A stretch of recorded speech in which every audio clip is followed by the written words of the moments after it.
Hi everyone, in today's video I'm going to be asking you 5 questions and I would like to please put your answers in the comment section. The questions are all going to be based around wedding photography and what we class as cheating in wedding photography. We have so much technology available to us now that we can do virtually anything to an image. But is that cheating? So please take just a few minutes to watch this video and then put your answers below because I can't wait to see them. Let's crack on.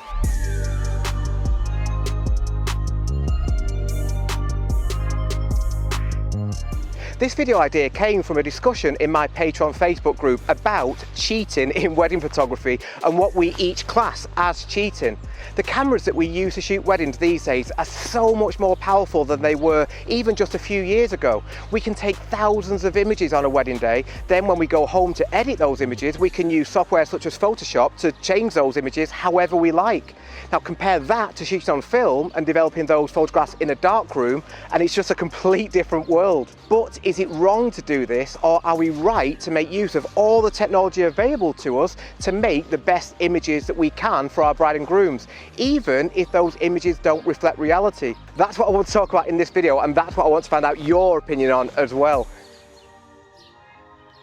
But before we get into the questions, please remember that this video is just for fun, and any art form, including photography, is subjective. So there is no black and white rule as to what is right or what is wrong. We all have different styles and we all approach a wedding day differently.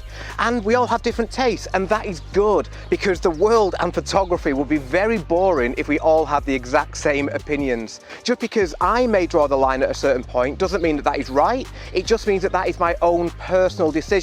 So please remember that, and no arguing in the comment section. So what I'm going to do is give you 5 questions, and you're going to answer those questions with a number from 1 to 10. Giving an answer of 1 means that you don't have any problem with that at all, whereas 10 means that you think it is definitely cheating. So for example, one of the questions I'm going to ask is about cloning out, say, fire exit signs and clutter from a photograph like this. If you think that is completely fine and something that we should be doing as wedding photographers, you would mark that as a 1. But if you think that that is going way too far and it is changing reality too much, you would mark it as a 10. Or it could be somewhere in between. And by the end of the video, you're going to have 5 numbers. So your comment could be something like 5, 3, 8, 4, 9, and then the total, and then any other comments that you'd like to add. But please remember, this is just a bit of fun.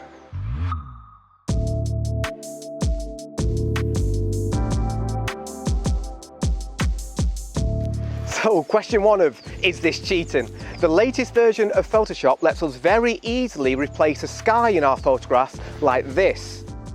So you can now build up a library of skies and then choose which of those skies to use in a photograph which you take in the future. So this means if the weather isn't very good on a wedding day, or if we didn't get a nice sunset, within just a few seconds in Photoshop, we can change the boring grey sky for a beautiful blue sky.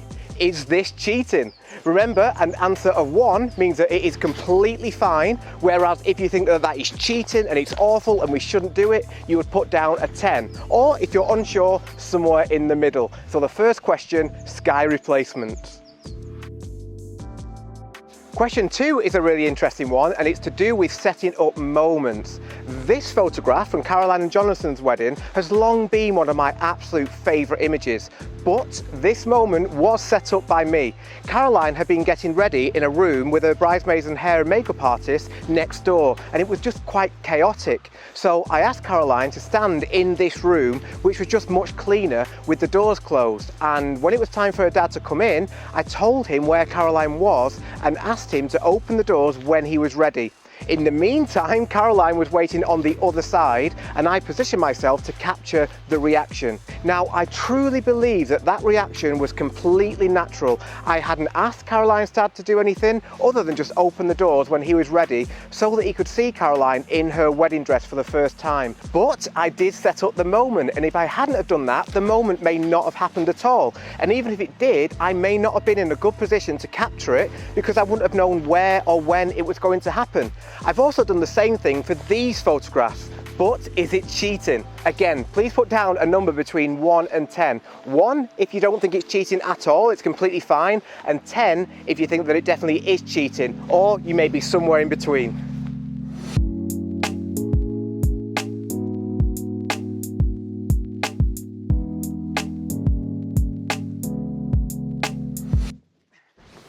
Question 3 is using skin smoothing and liquify. Is that wrong? So for those that don't know, Photoshop now makes it extremely easy to smooth out blemishes and imperfections on skin, and also change body shape as well to make people appear thinner. Is this cheating?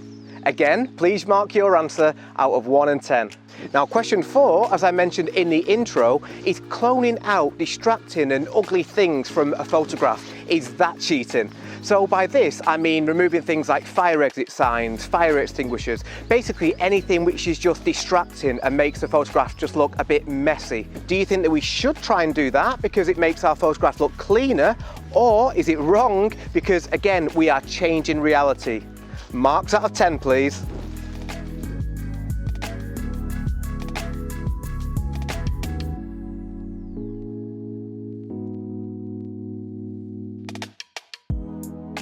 Question 5 is a bit of a deeper one. The latest mirrorless cameras mean that we can shoot at crazy high frame rates. The new Sony A1 mirrorless camera is capable of shooting 30 frames per second. That's just literally like shooting video, then choosing your favorite frame when you get home. Because of digital, we can now shoot thousands of images on a wedding day. Now compare that to the days of film when you would have to be really careful and considerate of each and every photograph that you took, because each click of the shutter was literally costing you money. So the question is shooting thousands of images on a wedding day cheating? Or is it fine because all we're doing is making the most of the technology that is available to us? Again, please mark your answer out of 10. 1 means that there is nothing wrong with using all that technology, and 10 means that, well, it's wrong and it's basically just cheating. So there you go. You should now have 5 numbers and the total. Please do let me know your answers and your thoughts in the comments, because I would genuinely love to know. I find this topic so interesting, and remember, there is no right or wrong. We all have our own opinions, and that is good. So thank you very much for watching, and I will see you in the comment section.